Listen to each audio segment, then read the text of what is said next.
I always use the example, when you're speeding and you get pulled over, ignorance is never a defense, right? To Right. say, oh, I didn't know the speed limit was only 25 and I was going 50. That's not going to pass muster. Nor is if the Department of Labor comes in and does an audit and you say, oh, I had no idea there was a difference between exempt or non-exempt. Welcome to Mission to Grow, the small business guide to cash, compliance, and the war for talent. I'm your host, Mike Vannoy. Each week, we'll bring you experts in accounting, finance, human resources, benefits, employment law, and more.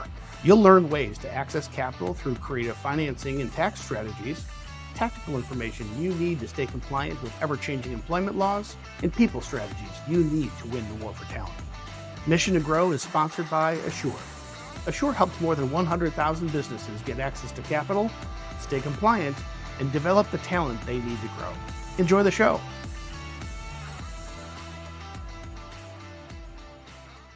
Salaried or hourly? Understanding exempt classifications. Hi, I'm Mike Vannoy, your host of Mission to Grow. This is a really important topic for small business owners, especially mid-size. We're talking laws you must comply with that many don't realize it. Got a super cool guest to unpack this topic for us.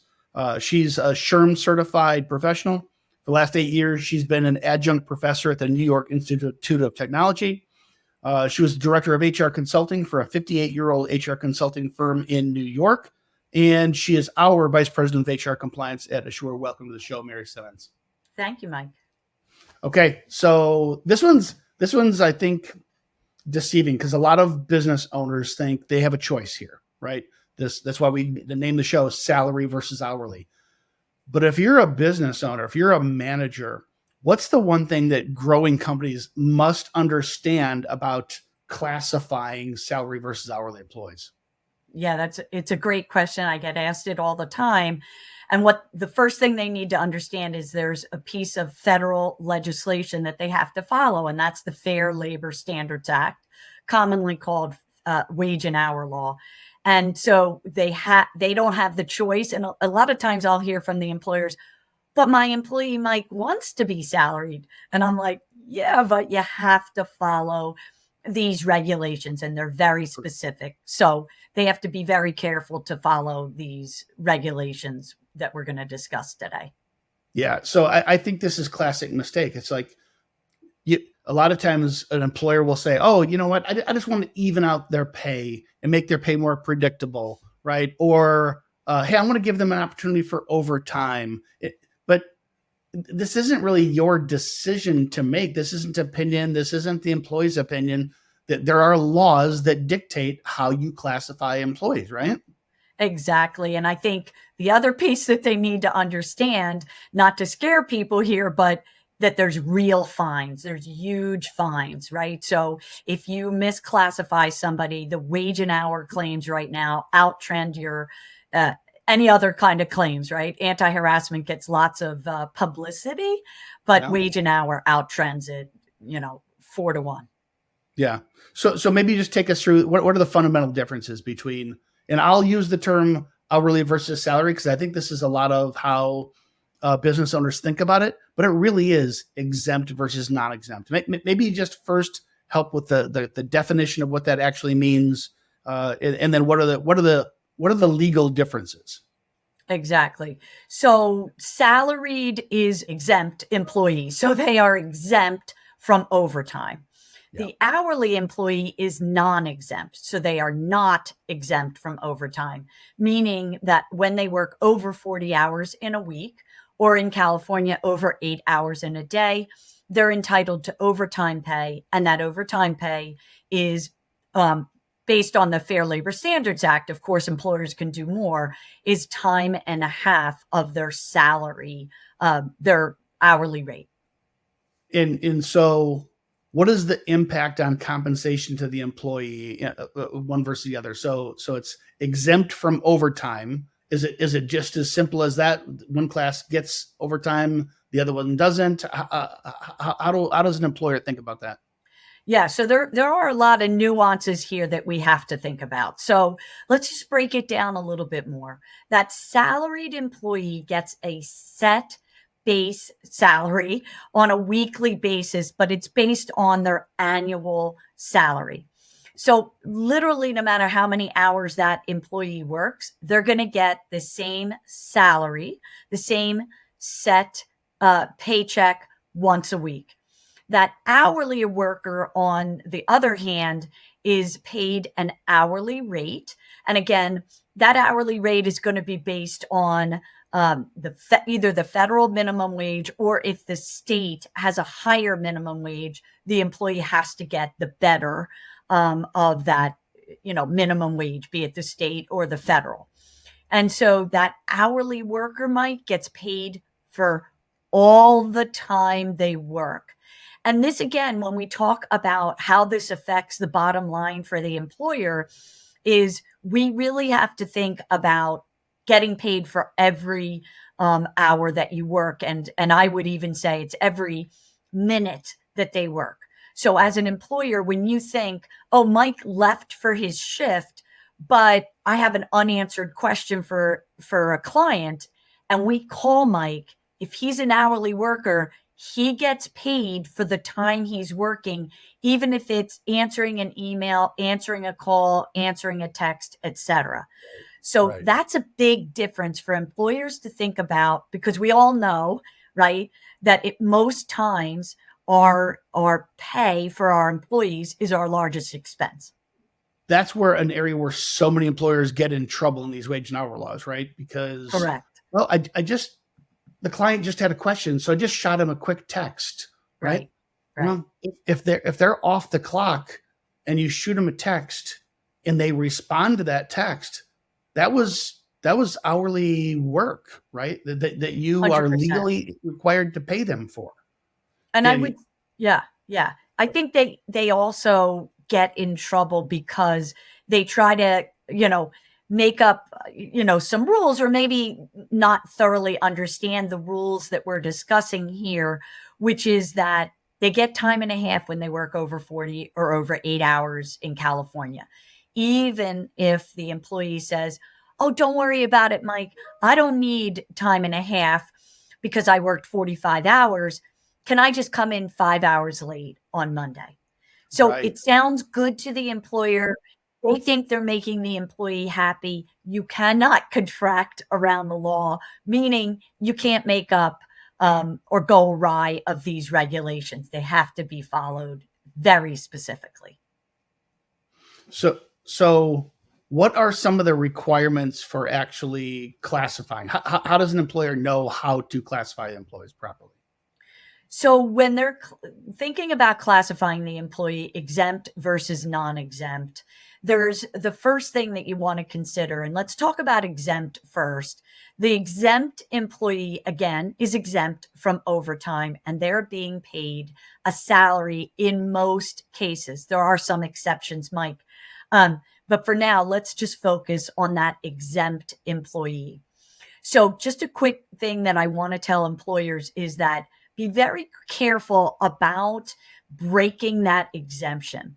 If you have called that employee exempt, don't treat them like a non-exempt employee by saying, oh, Mike, I see that you worked 45 hours. You're such a hard worker. I want to reward you by paying you time and a half for the 5 hours you worked overtime. If it's an exempt employee, what the Fair Labor Standards Act will say is you may break their exemption by treating them like a non-exempt employee and paying them overtime. So be very careful, again, when we're classifying an employee as exempt, treat them as an exempt employee. Right. Can I give a couple of use cases? Tell me if this am I getting this right? So Good. If I'm an employer, I have a manager of a retail operation, and they regularly work more than 40 hours a week. Maybe they're regularly 45, 55 hours, sometimes even more during the busy season. And I don't change their pay because it was a longer work hour week versus a short. That's what the exemption is really for. Higher salaries for folks because some of those hours are irregular. But if I have a manager who is just based on the definition of their job, they work a 40-hour week. And I decided to thank them for having, it was a long week this week, and maybe not time and a half, but maybe I decided I'm just going to spot bonus you. Could Wage and Hour come in and say, oh, you bonus people when they work extra hours, you're really treating them, even though it's not time and a half, you're compensating them for hours worked. You just broke the exemption. Am I stretching it too thin there? No, I think that's a really great example, because I do want to say that you can reward your exempt employees, and you can reward them by giving them extra pay when they work overtime. It's the way that you reward them, and the way that that pay is dispersed. So you actually said, I want to give them a spot bonus. That you can do. But there's certain ways to do it. And really, I want you to, whether it's my team or other professionals or your payroll professionals that are assisting you with your payroll, you really want to consult with a professional before you do that. It's something that really needs to be done in a very precise way so that you don't break that exemption. So that was a great differentiator to explain to people that it can be done. It's the way you do it so you don't break that exemption. So you're not treating them like a non-exempt person. It's a great example, Mike. And Mary, by thinking about it, this is maybe too rare of a case to be super useful, but just so I understand it, it probably matters whether you're treating that extra compensation is, hey, I'm going to pay you the hourly rate, or I'm going to bonus you based on X number of hours. If you treat the compensation, whether it's bonus or a calculation, if it's based on hours worked, I would think you're on really thin ice.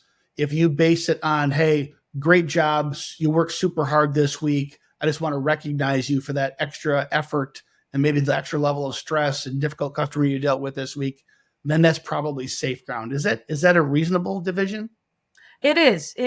And see, I think the basic differentiator that we, maybe I need to define again, is your salaried person is not getting an hourly rate. Right. So to say I'm going to pay you time and a half of your hourly rate is an incorrect, calculation, right? Because they're working variable hours in most cases. So there isn't that calculation would be very difficult to put your finger on. And again, they are exempt from overtime pay. So that's the basic assumption that you want to work on here. Yeah. So maybe the last thing I'll say on that, and we can move on. Yeah. If you bonus the employee, and if you define the criteria, maybe it's certain level of productivity, maybe it's just, hey, happy birthday, whatever. That's the reason you're probably safe ground. But if you treat that salaried employee and say, hey, your salary equates to this as an hourly rate, I want to pay you time and a half on that. You're clearly treating that person as an hourly employee. That's where you would get in trouble. Correct. Perfect. You're learning. Yeah. You're doing great. I'm a slow student, but I'm getting there. Not at all. I think that's helpful for everybody listening. And then, so let me just go a little bit further.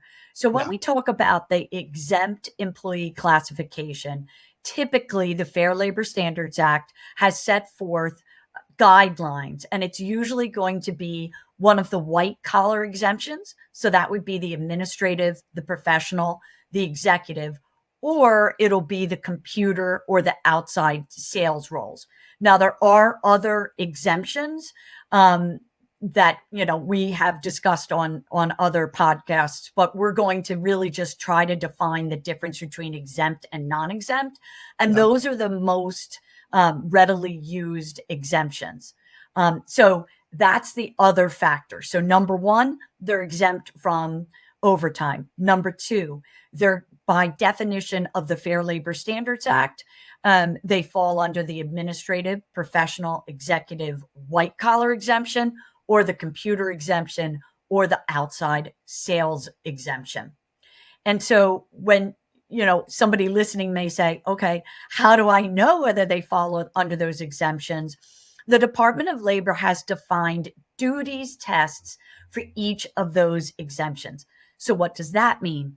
So again, a lot of times employers will say, well, Mary, I really want Mike to be exempt because that's what he wants. He wants a set salary so that he can, you know, help with his finances at home.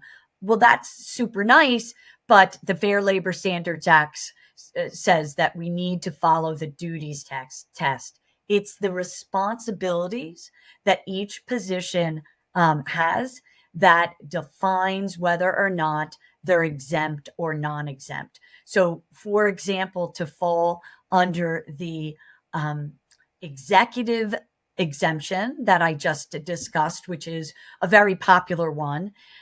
One of the main criteria for the duties test is that you manage 2 or more people for the majority of your day. So a Home Depot manager may not pass that duties test because although they may manage more than 2 people, uh, most of their day they're stocking shelves and helping clients, which is a non-exempt responsibility. So there's a lot of criteria, definition, and really examination of the duties that each employee does.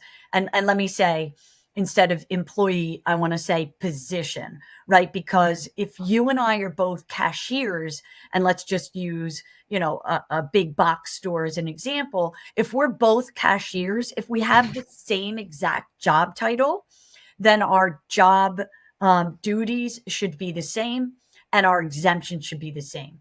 Now, that you could change that if you were a team lead cashier and I was just a cashier, for sure. But if we have the same job title, we have the same job description, and that duties test is going to come out the same for our exempt or non-exempt classification. I think we probably need to dedicate a show to nothing but the details of those categories. Can you maybe just talk a little bit about the most common areas and maybe common reasons why people get misclassified? What are the exemption categories that people think they qualify but maybe don't? Yeah, that's a great question. I think that instead of really looking at the duties that the employee is doing, responsibilities that the employee is doing, and then comparing it to the Department of Labor's criteria, is what kind of gets people into trouble, right? I Yeah. think they think that the job title will drive the Right. exemption. So if I call somebody a manager, they're automatically have the executive exemption. I think the administrative exemption is very misunderstood, and rightly so, right? When you hear, oh, there's an administrative exemption, I have an administrative executive, and they're automatically exempt. So they're thinking the title drives the exemption. It's Right. those responsibilities that drive that exemption. So that is the misunderstanding, and that's why it does really take somebody who has done this time and time again to guide you and help you. This is probably one of the most important areas, and the thing that we spend a majority of our time, because it touches everything that you do in an HR function, right? Because it's how you pay them, how they work, how they're compensated, an evaluation, et cetera. And it protects the company from all the fines that can come if it's done incorrectly. And I'll just say, I mean, being, growing up as an entrepreneur myself, and time in corporate America, time as an entrepreneur, and both today, um, I understand the urge to try to slot these things in ways that help the employee and drive the culture you want. I mean, I just telling myself, I remember I had an issue years ago where building an inside sales team, and I just didn't want a culture where they felt like they were punching a clock. I wanted them to feel like they were leveling up in their career, and I wanted them to go above and beyond in their effort. And the reality is, I couldn't, because wage and hour law is really specific. It says that job there's no exemption. Right. Absolutely.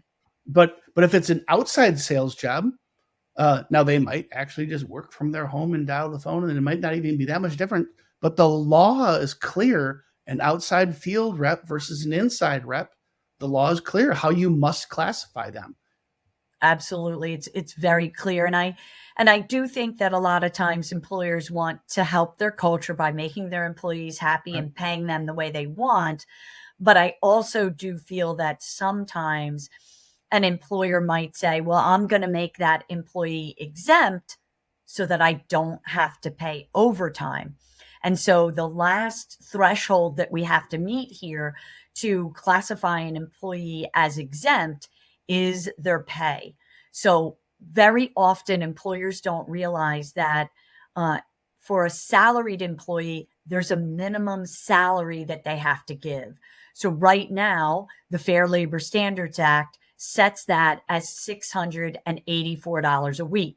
Now, many states, California, New York, Colorado, Washington State, I can go on and on and on, have a higher set salary Yeah. weekly.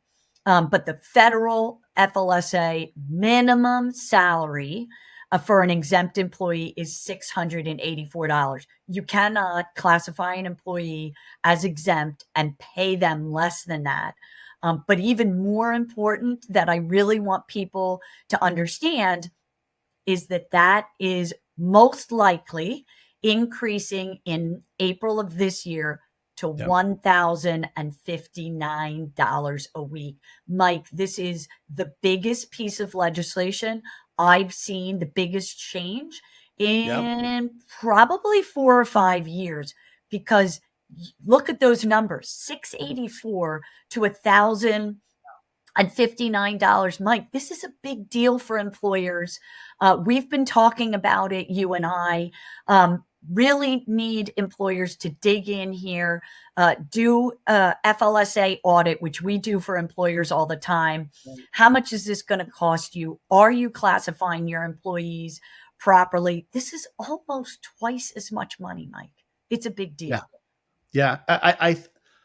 I'm just not seeing enough in the news about this, and I'm scared to death that employers are going to get I know. caught flat-footed here. It's And almost so, March.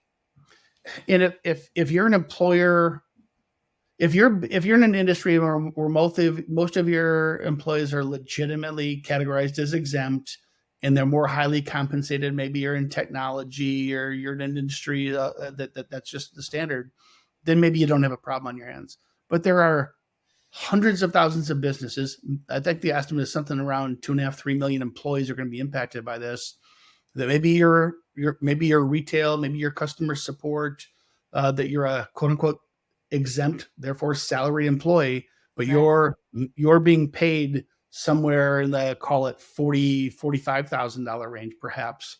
You're Right. talking 10,000 or more annual raises for folks that by law you're going to have to give. I mean, that's enough to break many companies. So it's going to. Here's what I think. You and I have talked a lot about this. Right. A, you got to get ahead of this because the law is going to require you to pay these people more. But that's if you've been properly classifying them in the first place. I think what this is going to really force people to do is properly classify a bunch of $35,000-$40,000 a year compensated people who should have been hourly all along. Am I thinking about that right? You 100% are. And a lot of times when I get on a call with a California or New York employer, they sort of know, hey, there's a lot of employment laws here. I really need your help. But some states don't have as many state employment laws. So they're not focusing on the federal laws. And so the federal minimum wage is only $7.25 an hour.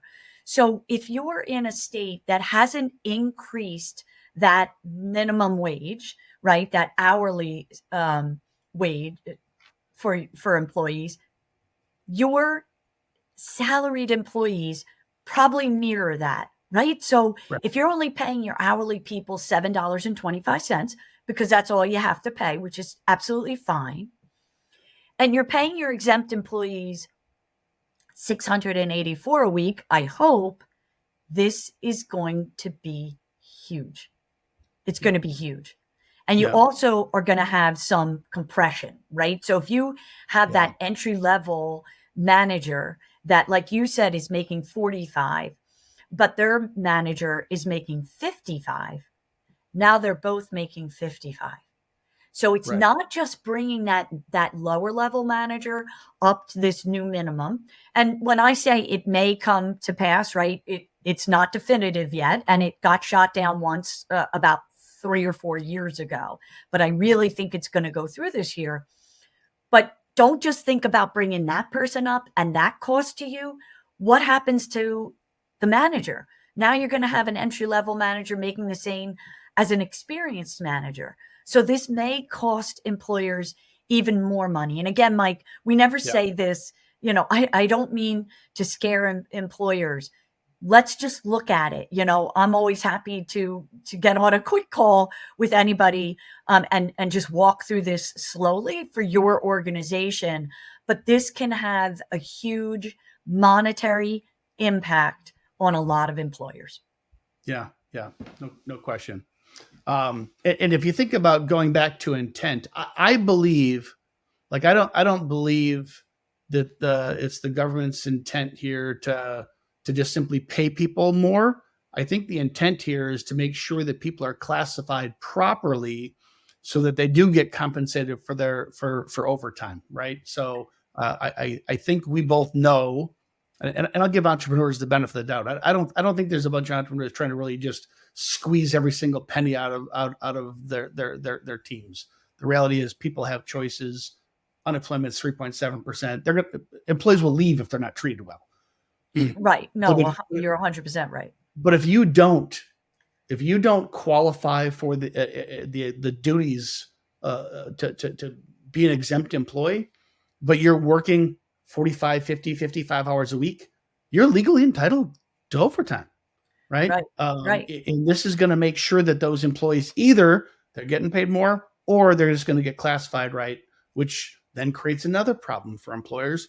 How do I manage this? Am I going to, if I got a team of 10 Big people, am I deal. going to have to now be a team of 11 people that, the same amount of work hours? Yeah. Communicating it, right? How Right. are you communicating? You have a manager and you re-examine it and you say, they really don't fit that executive exemption. They should have been non-exempt. I'm going to make them hourly. How do you communicate that? You could see where some managers may feel that that's negative. And I would add that this minimum salary for exempt employees, I don't think it's increased in 15 years. So Yeah. that's why the jump is so significant, because they haven't increased it slowly with inflation. So Yeah. hopefully, that's done in a more precise and prescriptive way going forward. Yeah. Mary, other factors should employers be thinking about? So first of all, there's just the law. What does the FLSA say about the duties exemptions? Do they qualify or don't they qualify? We'll do a separate show just on those topics: administrative, professional, executive, computer, or outside sales roles. There are very specific requirements for each. We'll unpack those at a different time. Other than the duties test, you talked about the increase in the minimum salary for exempt employees and the compression that could cause. What other considerations should employers be thinking about here? I'm going to throw in a couple things here just for, just to take a little bit deeper dive. So that was exempt. Now, when we talk about our non-exempt employees, so they're not exempt from overtime, I think it's a little confusing, the terminology, they're paid hourly. So again, that hourly employee, when they go past 40 hours in a week, they're paid time and a half. Again, California, it's over 8 hours in a day. Again, for employers, you cannot make exemptions to this. Now, there are some like civil servant employees that can be paid differently, right? So there are some nuances, right? In HR, I never say never and I never say always. But for the most of the employers out there, you're not making an exception to this. So you have to follow the minimum salary for your state or municipality. So here in New York City is paid different than upstate New York, and downstate, right? So there's 3 different salaries. California, same thing. LA can be different from another county.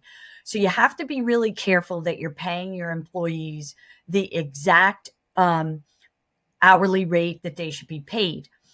But I was speaking with an employer the other day who was saying, gee, Mary, overtime is really costing me a lot of money. And I might have to lay somebody off because, it's just not working. They come, it was a heating and air conditioning organization. They drive to my office, they pick up the truck, and then they drive to the work site. So even before they start work, they're not doing anything but driving to, one of the work sites, maybe an hour away. It could be an hour and a half away.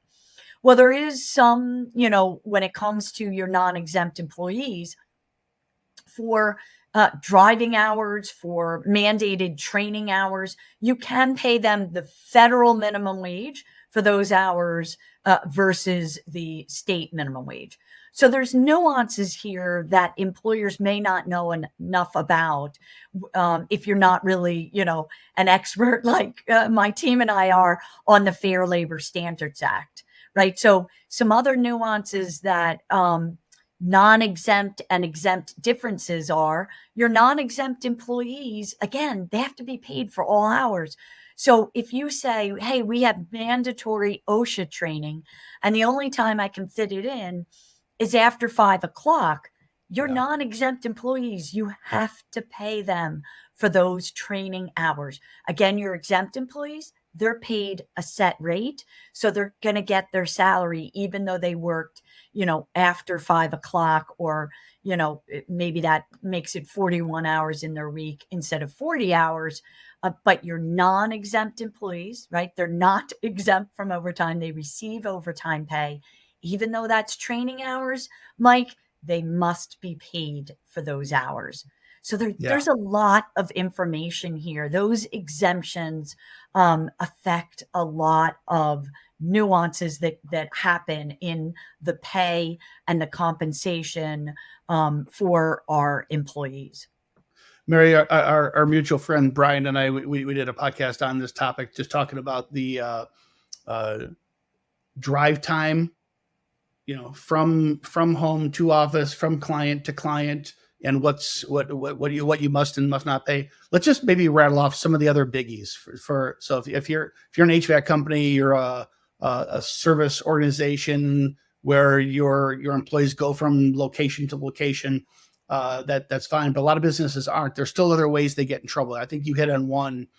I think another is maybe, oh, you don't have to come, but we encourage you to come to this training because if you really care about your career, you're going to want to develop your skills, but it's voluntary. So it's not compensatory time. What say you?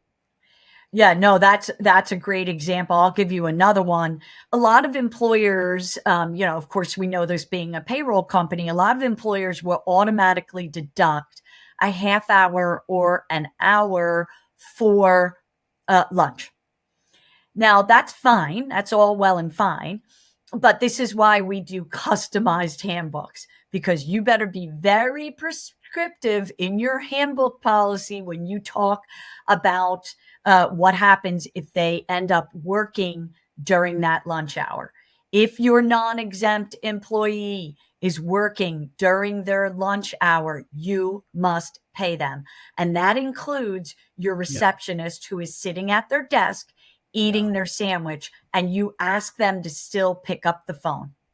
Yeah. So they have to be paid. That they get wrong all the time. And those automatic deductions, you're going to put in your, policy for, lunch periods, right?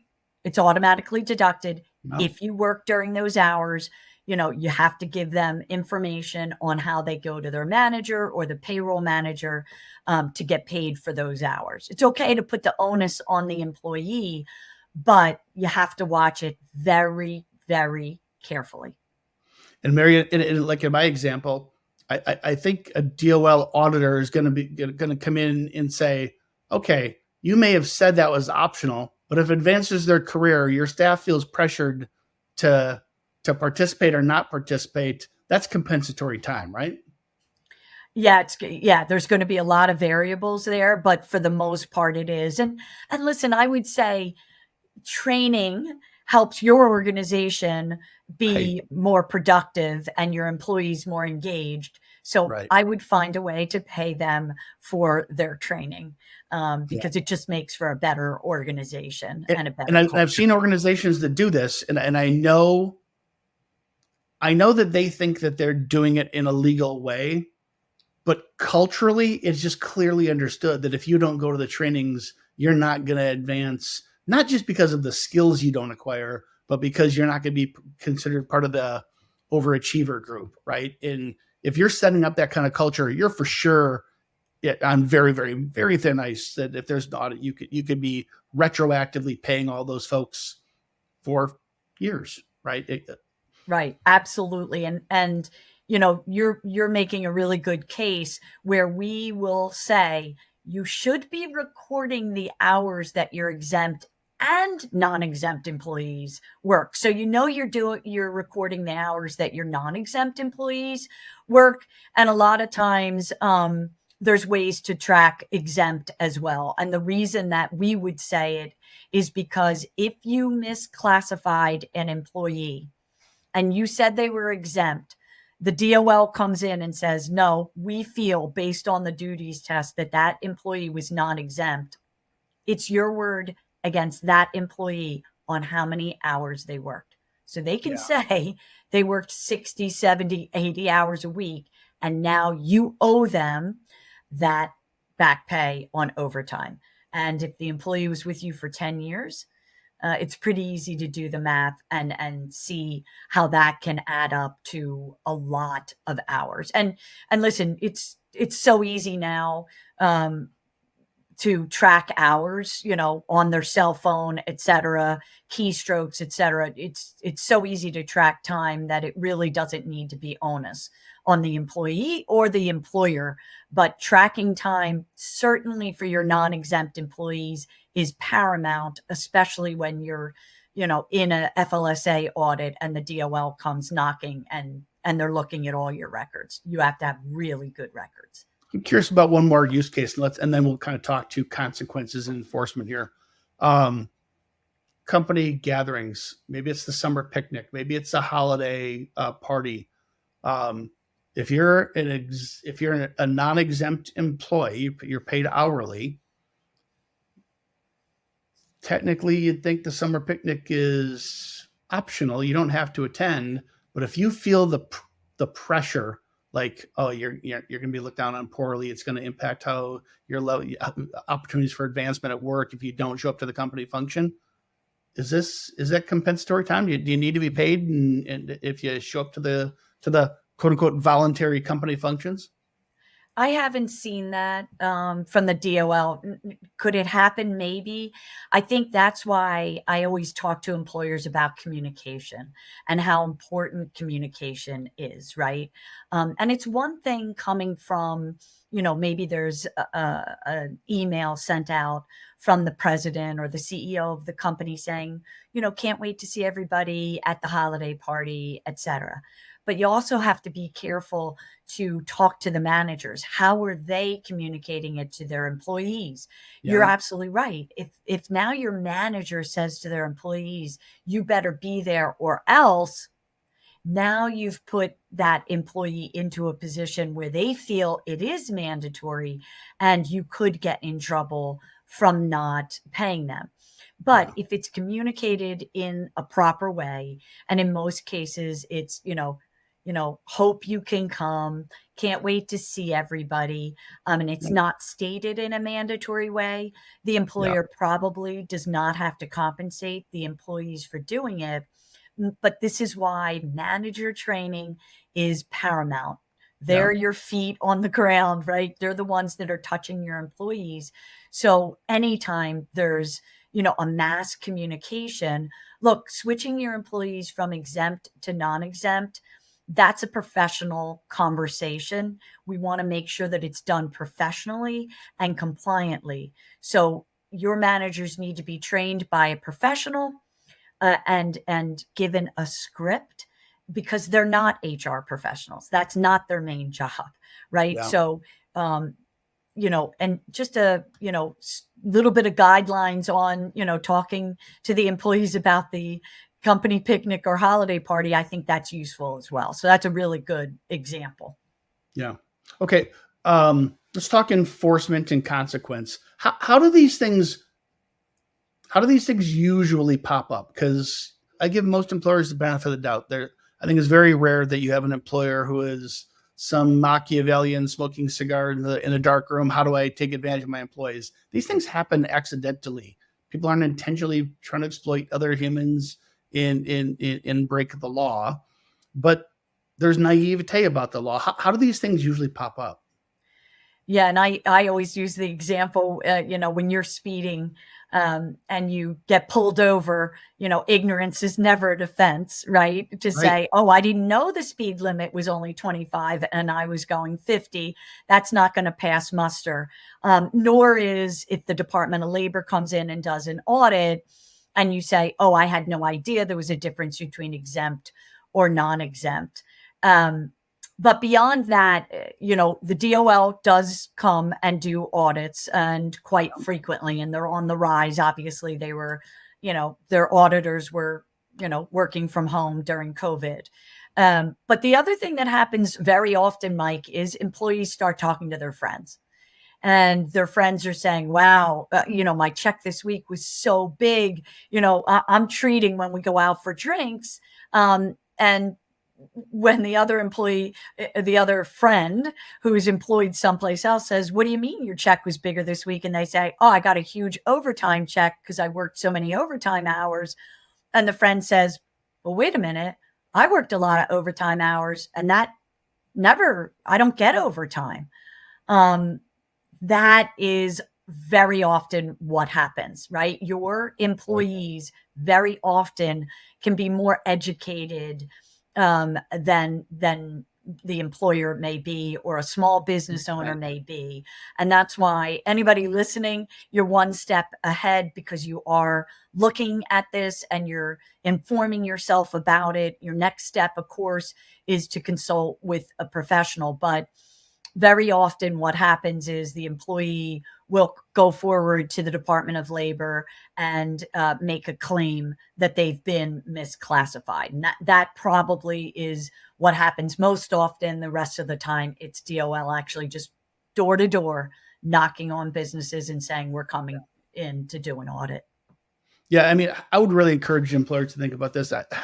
We talk to business owners every day that's like, well, I've never been audited. I don't think I'm breaking the law. It's fine. So they don't feel the sense of urgency to do anything. And we hear this a lot, Mary. It's, we're like a family here. My employers aren't going to sue me. If I'm wrong, they're going to forgive me. I mean, we'll work it out there. And maybe those aren't the exact words that are expressed, but it's kind of understood. Well, that's fine. Maybe you have inappropriately classified someone as exempt. You're not paying them overtime, or they are properly classified, but they take the occasional email from home. They take the occasional weekend call about a troubled client, and it's only a minute here, 5 minutes there. So they think it's no big deal, get swept under the rug. Well, maybe 3 years ago, when that person's compensation filled the tank of gas, paid the doctor bills, and they were able to feed their kids, it wasn't an issue. Maybe they didn't love it, but it was fine. They could live with it. Given what's happened with inflation in this last couple of years, that same person who might really like you as an employer, like the company that they're working for, they're literally struggling to make ends meet. And all of a sudden, that same call they get or that email they get on the weekend about a difficult client, it's like, they know darn well they should be compensated for that. And all it takes is talking to a spouse, talking to somebody at a dinner party about that. Oh, I'll take that case for free. And now the DOL is in, and you're not going to deal with that person making up for the last paycheck. You're going to deal with a DOL audit that is going to look at every single one of your payroll records going back years.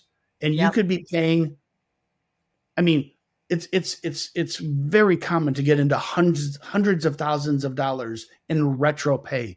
And by God, if you don't have really, really great documentation, they're going to take the employee's word for it, right? Right. 100%. And listen, we do have a lot of family owned businesses or businesses that have been around for years and years and years. And it feels like a family, even if it's not, just because they have, a low turnover rate and people have been there for years. And I would say, I think to those employers that I'm sure you want to treat those employees properly, right? If you feel like, it's a family, continue that family atmosphere by educating yourself on the classification. Should those employees be exempt or non-exempt? Do they pass that duties test, just so that you can, do right by them and continue the positive culture that I'm sure the employer has, right? So education is probably the most important thing that I would say to employers, to make sure that they have the best culture, but also to protect themselves against these very, very costly fines and back pay. Mary, what's the best thing? So let's wrap this. What is your advice? What's your guidance to employers to get ahead of this, to make sure that they are in fact compliant, and when they have new employees coming in, that they're compliant in these offers? I think the first thing that I'd want them to start with is up to date, very specific job descriptions, right? So your job description is what you would take into a court of law to defend yourself from making that classification. Remember the duties test, okay? So the responsibilities that the exempt and the non-exempt employee have is what's going to drive the classification and defend it. So it has to be very prescriptive. It has to be clear. I would include a physical responsibilities. What do they have to do? Right. If it's a manager, how many people they normally manage, and you can give a range, and what those management responsibilities include. So number one, job descriptions that are up to date and very, very, very specific. My, of course, advice is going to be that a professional looks at it and assists you with it. The second thing is to do an FLSA audit. So what does that mean? You're going to do your payroll run. You're going to look at your exempt and your non-exempt employees and how much money they are making, right? And is the exempt employee being paid salary, the non-exempt being paid hourly? And again, there are some nuances there. But, if you have a lot of exempt employees that are maybe below that 684, which is enforceable right now, you need to increase it if they truly are exempt. If not, they're non-exempt, and you just got to meet the minimum wage there, hourly rate. So do those two things. That should be done. That's something we do with employers every single year. So even if this regulation wasn't being increased in April, Mike, that would be my advice, that you do every single year. All right. Very good. Mary, we could go on for a long time, but I think we covered the basics here. Next time you and I get together, let's talk about the specific duties tests for non-exempt in all those categories. But until then, thank you so much. Thank you, Mike. And thanks to everybody else for joining us today. Until next week, if you liked today's podcast, if you got value, if you think a friend might have value, I invite you to share, comment, like, and consume this content on the platform of your choice. Until next week. That's it for this episode of Mission to Grow. Thanks for joining us today. For show notes and more episodes, visit us at missiontogrow.com. If you found this content valuable, I invite you to share it with a friend and subscribe to the show. If you really want to help, I'd love it if you left a 5-star review on Apple Podcasts, YouTube, or wherever you listen. Mission to Grow is sponsored by Asure.